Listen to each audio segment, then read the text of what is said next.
let's look at a couple of equations that involve trig functions.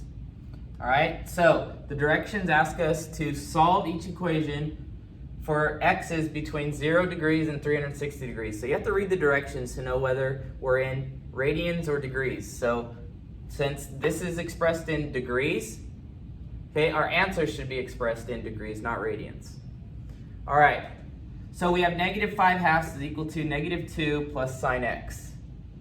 All right, what I want you to see this as, I want you to see this as kind of the same equation as if you had -5/2 is equal to -2 plus, not sine x again, just plain x.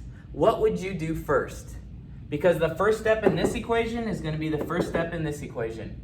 So we want to isolate x in this case, so we would add 2. In this case, we want to isolate our trig function first. Okay? In any problem, we want to isolate that trig function first. So not to jump ahead, but looking at the next problem, we have 4 is equal to -4 sine x. We'll think of this as 4 is equal to -4x. What would you do first here? Well, anybody that's taken pre-algebra basically can say, well, you just divide by -4. Well, that's going to be the same thing you do here. All right? So your first goal is always to isolate the trig function. So I'm going to add 2 to both sides. So I got to add -5/2 plus 2. So what I do when I'm adding fractions, if you can't do them in your head, just do the work off to the side. Like, don't do them within the work that you're showing to solve the equation. It just looks messy. So take a little bit off to the side and go, okay, -5/2, I have to add 2. Well, that is equal to -5/2 plus 4 over 2, which is, and again, I'm already kind of seeping into where my work would be for the equation, but I don't want to get out of frame, so I'm kind of trying to squish here. All right, well, that would end up being -1/2. All right, so we get -1/2 here is equal to sine x. So how do we undo the sine of x? Well, in math, when we had, like, this is a separate issue, this, and we said divide by 4. Why are we dividing by 4? And you might say to cancel out the multiplication by 4. So rather than saying I'm going to do the operation that cancels out, I'd rather us use the term, well, I'm going to take the inverse of the operation that's happening to x. Same thing here. What's happening to x is the sine is being taken of this x value. So in order to undo it, we're going to take the inverse sine of both sides. All right? So I'm going to have the inverse sine of -1/2 is going to equal x. Now, here's where I want to mention why the calculator kind of falls short in trig. If you put the inverse sine in the calculator and put -1/2 in there, it's going to spit out a single answer. But knowing what we know about the sine wave, okay, -1/2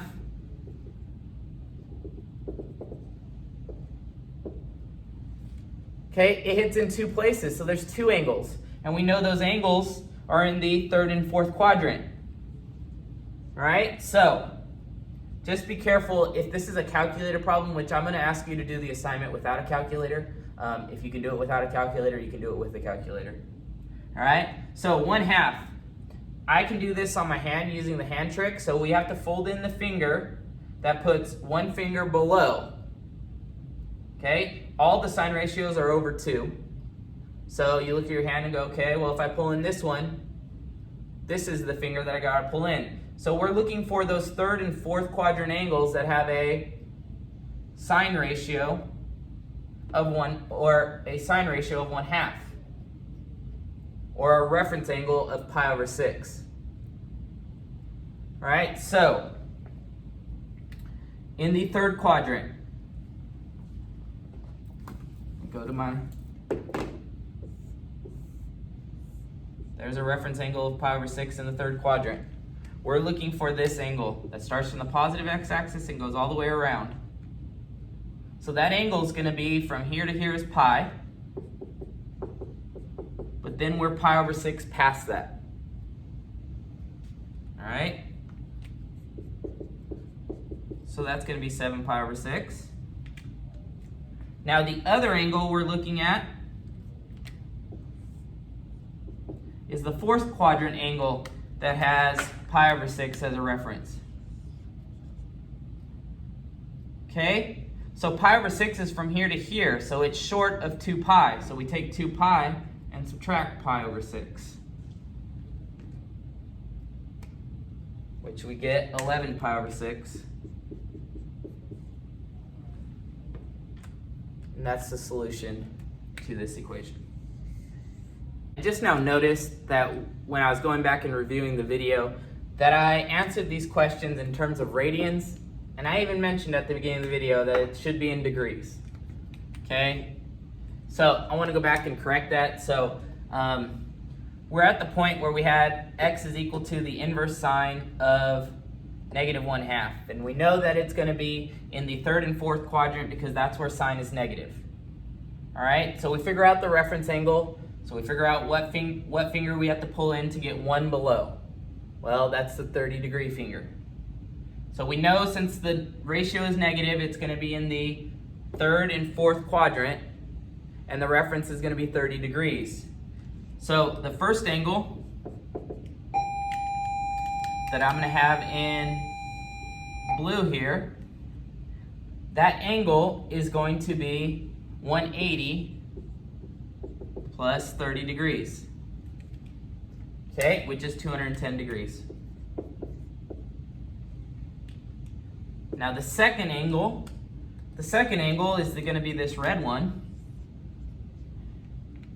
And since this angle is going up to 360, the red angle is going to be 30 degrees shy of 360. So we take 360 and subtract 30, which we do that, we get 330 degrees. So there's our answer in degrees. Okay, let's look at another one. So we have 4 is equal to -4 sine x. So we divide both sides by -4 and we get -1 is equal to sine x. All right, so now we've isolated the trig function. We have to take the inverse of both sides.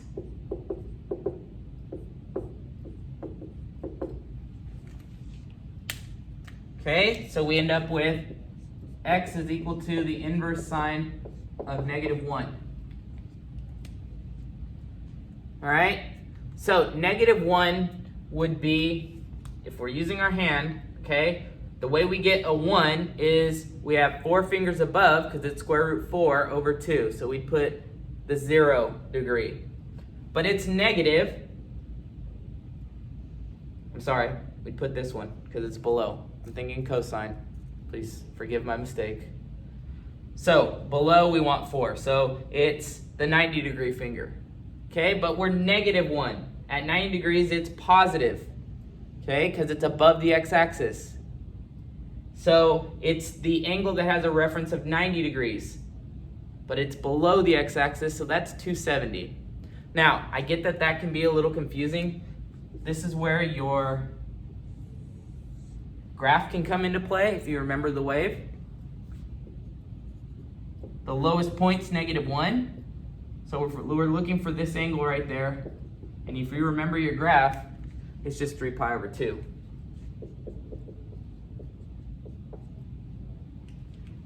Okay, it only hits in one place. So, what you can do with all these equations to check your answers is use the table that we've created. Okay? Is x at 7 pi over 6 and 11 pi over 6, is that equal to -1/2? So we go to our sine, 7 pi over 6 is -1/2, check. And at 11 pi over 6, it's also -1/2. Check. Good. Okay? So there's two equations that deal with sine. I'm about to show you two more that deal with cosine. I also wanted to correct the second one. I put that x was equal to 3 pi over 2. I just needed to put that in degrees instead of radians, so the answer is 270 degrees. All right, so we have two more examples. Notice our directions have changed. It says solve each equation for theta between 0 and 2 pi. So because this is written in radians, now we're going to use radians to answer. All right, so we have negative 3/4, or square root 3 over 4, is equal to 1/2 cosine theta. So again, this reads 1/2 times cosine theta. So in order to undo the multiplication by 1/2, I'm going to multiply by 2. Now you might be thinking, why don't you divide by 1/2? Dividing by 1/2 is the same thing as multiplying by 2. Because when you divide fractions, you multiply by the reciprocal. All right, so I'm going to show that because I just don't know how you guys feel about fractions just yet. By the end of the year, it'll be no big deal, hopefully. Okay, and we have 2, I'll write it out. We have negative 2 times square root 3 over 4 is equal to, the 1/2 and the 2 cancel out to make a 1. So I don't have to write 1 cosine theta, I can just write cosine theta. Now this can reduce. 2 divided by 4 reduces to 1/2, so I'm going to change this to negative, and I'm not going to put the 1, negative 3 over 2 is equal to cosine theta. Now that I've isolated the trig function, I'm going to take the inverse of both sides. Okay, so I'm going to end up with theta is equal to the inverse cosine of negative square root 3 over 2. All right, so let's think. What quadrant am I going to be in? If it's negative,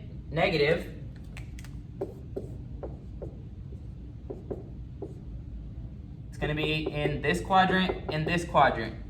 Second thing, what's my reference angle? What finger do I have to pull in to get 3 fingers above the finger that I pull in? Okay, well, 3 fingers above is going to be pi over 6. So pi over 6 is my reference angle.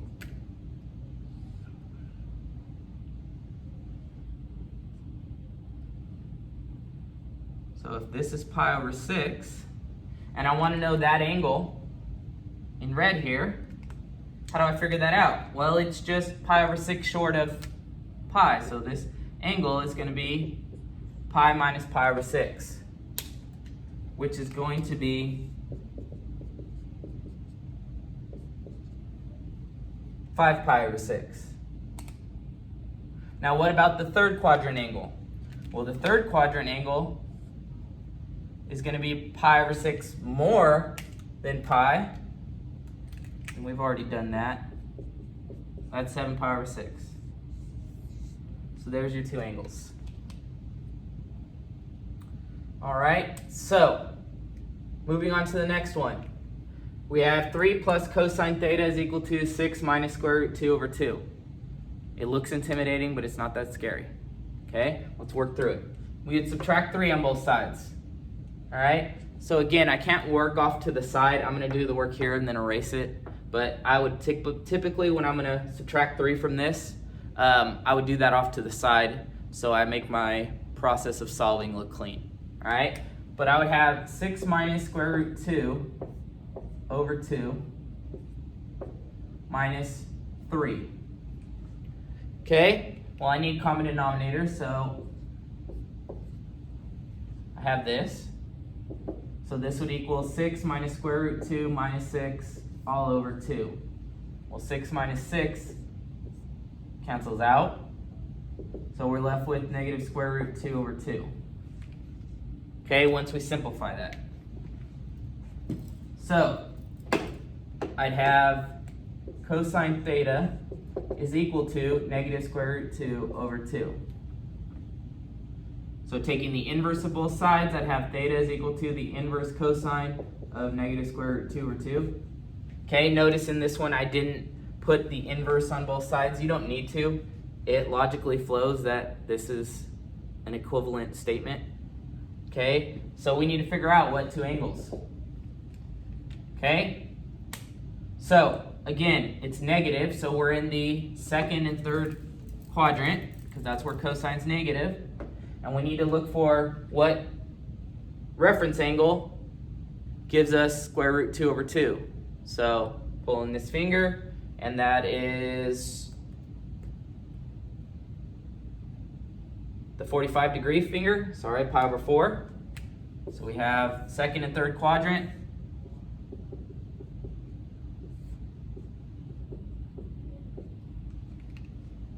So let's work through this. The first angle is pi over 4 shy of pi. So pi, a whole minus a fourth is 3/4. So the one answer is 3 pi over 4. And the second angle is pi plus pi over 4, which is, this is 4 pi over 4 plus pi over 4, 5 pi over 4.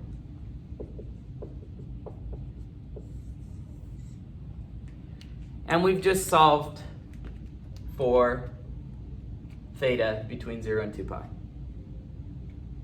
Good luck on the problems. Let me know if you have any questions.